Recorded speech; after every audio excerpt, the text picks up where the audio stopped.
নমস্কার বন্ধুরা, বাপি সঙ্গীতা চ্যানেলের পক্ষ থেকে আরও একটা নতুন ভিডিওতে সবাইকে জানাই স্বাগত। তো আজকে কিন্তু আমি চলে আসলাম আমপুরা। এই যে আমপুরা নিয়ে চলে এসেছি। আজকে কিন্তু আমি করব আমপুরা শরবত। আর যে দীপিকা, তুমি আমাকে জানিয়েছিলে যে দিদি ভাই তুমি আমের শরবত করো, তো সেই কারণেই কিন্তু আজকে আমি আমপুরা নিয়ে চলে এসেছি, আমের শরবত করব। এই পরিমাণে গরম পড়ছে, এই গরমে কিন্তু একটু শরবত খেতেই হয়, এই কারণে কিন্তু এই যে আজকে আমপুরা শরবত করছি। আর হ্যাঁ, তোমরা যারা যারা বলেছিলে যে দিদি ভাই আমার নামটা কিন্তু তোমার ভিডিওতে নিও, তো আজকে কিন্তু তোমাদের নাম আমার ভিডিওতে আগে আমি আমপুরা শরবতটা করিনি, তারপর আমি তোমাদের নামগুলো বলবো। যে কজনের পারি নাম নেওয়ার চেষ্টা করবো, তা নেবো। তোমরা দেখতে থাকো। আমটাকে আমি ভালো করে এখন জল দিয়ে একটু ধুয়ে নিই, যেহেতু উনুনে পুরা দিয়েছিলাম তাই কিন্তু এই যে নোংরা লেগে আছে, তাই ভালো করে একটু জল দিয়ে দিতে হবে। আগে ভালো করে পরিষ্কার করে নিই, তারপরে এটা খোসা ছাড়াবো। আমটার খোসা ছাড়িয়ে নেব।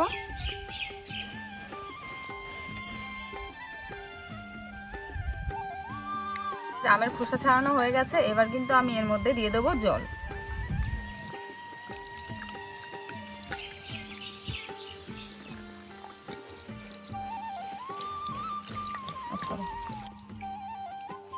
এই যে আমি কিন্তু জলে গুলে নিয়েছি, আম পুরাটা আমার গোলা হয়ে গেছে। এবারে আমের আটিটা ফেলে দেব। এবার আমি এর মধ্যে লবণ আর চিনি দিয়ে নেব। লবণ দিয়ে দিলে ভালো করে নাড়াচাড়া দিয়ে চিনিটাকে গলিয়ে নেব। চিনিটা যতক্ষণ না গলছে ততক্ষণ একটু নাড়াচাড়া দিতে হবে। আমটা কিন্তু খুবই টক ছিল, এই কারণে কিন্তু আমি একটু চিনি দিয়েছি বেশি করে। তো এই যে আমার আমপুরা শরবত কিন্তু প্রায় হয়ে গেছে। এর মধ্যে লবণ চিনি দিয়ে দিয়েছি আর ভালো করে গুলে নিয়েছি, চিনিও কিন্তু গুলে গেছে ভালোভাবে। চলো এর মধ্যে একটু বরফ দিয়ে দেবো আমি, ঠান্ডা ঠান্ডা খাওয়ার জন্য। এবার কিন্তু আমি এর মধ্যে যে বরফের ইয়েটা দিয়ে দিলাম আর বরফের জলটাও দিয়ে দিলাম।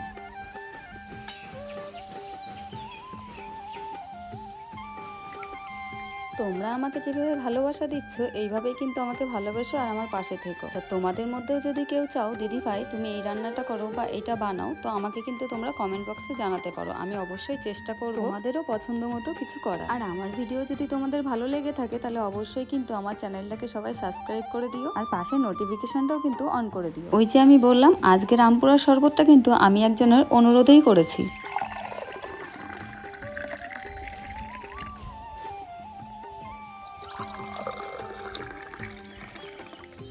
তো আমার আমপুরা শরবত কিন্তু হয়ে গেছে। এই যে দেখতে পাচ্ছ আমার আম কালারটা দেখো, সুন্দর হয়েছে, কিন্তু পুরো হলুদ হলুদ হয়েছে। এখানে কিন্তু দুজনে অনেকক্ষণ ধরে অপেক্ষা করে বসে আছে কখন আমপুরা শরবত হবে আর ওদেরকে দেব।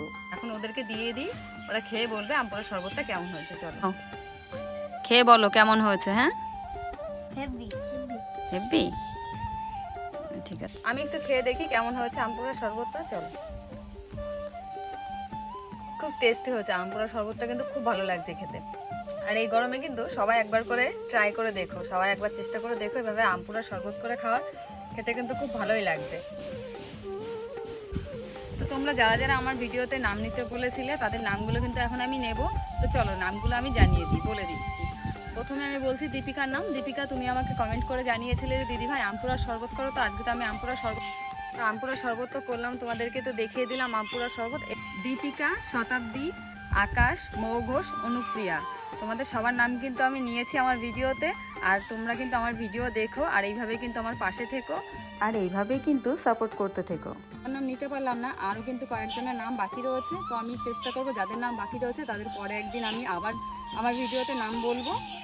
আচ্ছা, যারা আমাকে আমার ভিডিওতে তোমাদের নাম নিতে বলবে তারা কিন্তু অবশ্যই কমেন্টে তোমাদের নামগুলো লিখে দিও, তাহলে তোমাদের নামগুলো নিতে আমার একটু সুবিধা হবে। এই যে দেখছো আমি এখন কিন্তু এই যে সাজুগুজু করে নিয়েছি, রেডি হয়ে নিয়েছি। এখন কিন্তু আমি যাব একটা অনুষ্ঠান বাড়িতে। এখন কিন্তু রাত হয়ে গেছে। আচ্ছা, কিসের অনুষ্ঠানে যাচ্ছি সেটাই তো তোমাদেরকে বলা হলো না, তো চলো বলি। আমরা যাব এখন একটা জন্মদিনের অনুষ্ঠানে, আমার বরমশাইয়ের এক বন্ধুর ছেলের বাড়িতে। আমি কিন্তু অনেকক্ষণ ধরে রেডি হয়ে বসে রয়েছি, যেহেতু আমাদের বাড়ির থেকে অনেকটাই কিন্তু দূর, তাই কিন্তু আজকে একটা টোটো ঠিক করেছি যাওয়ার জন্য। গাড়িটা আসতে কিন্তু অনেকটাই লেট করছে, এই জন্য আমরাও বসে রয়েছি রেডি হয়ে, কখন গাড়ি আসবে তারপরে যাবো। ওদিক থেকে কিন্তু দাদা ভাইটা আমাদের ফোনও করেছিল যে ওইদিকে কেক কাটা শুরু হয়ে গেছে, তো আমরা গিয়ে কিন্তু মনে হয় আর কেক কাটা দেখতে পারবো না। কোথাও যাওয়ার সময় না এরকম রেডি হয়ে বসে থাকতে একদমই ভালো লাগে না। রেডি হবো তাড়াতাড়ি ঝটপট চলে যাব তা না, এই গাড়ির জন্য বসে থাকতে কিন্তু বিরক্ত লাগে। আমরা গিয়ে কিন্তু বেশি লেটও করবো না, যেহেতু অনেক রাত হয়ে গেছে আর ছেলেকেও নিয়ে যাচ্ছি সঙ্গে, ওই জন্য কিন্তু যতটা তাড়াতাড়ি পারি খেয়ে দিয়েই চলে আসবো। এই যে চলে আসলাম, তো তোমরা দেখতে থাকো, আমরা যত তাড়াতাড়ি সম্ভব খেয়ে দিয়ে আবার বাড়ির দিকে চলে যাব।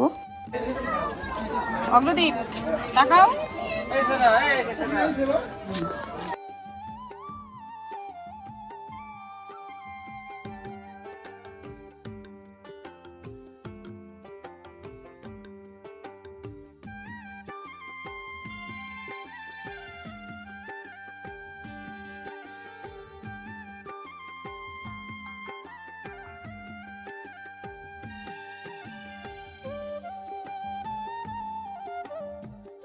তো লাস্টে দিয়ে দিয়েছিল লস্যি। তো লস্যি খেতে খেতে আমরা এখন বাড়ির দিকে রওনা দেবো। এই যে বলতে বলতে কিন্তু আমরা বাড়িতেও চলেও এসেছি এখন।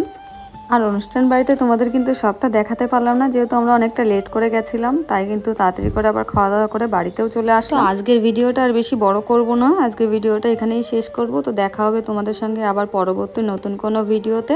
ততক্ষণ তোমরা সবাই ভালো থেকো, সুস্থ থেকো। আর হ্যাঁ, অবশ্যই কিন্তু আমার ভিডিও ভালো লাগলে লাইক, কমেন্ট আর সাবস্ক্রাইব করে দিও। আর নোটিফিকেশনটা দাবাতেও কিন্তু ভুলো না। সবাই ভালো থেকো, সুস্থ থেকো, টাটা।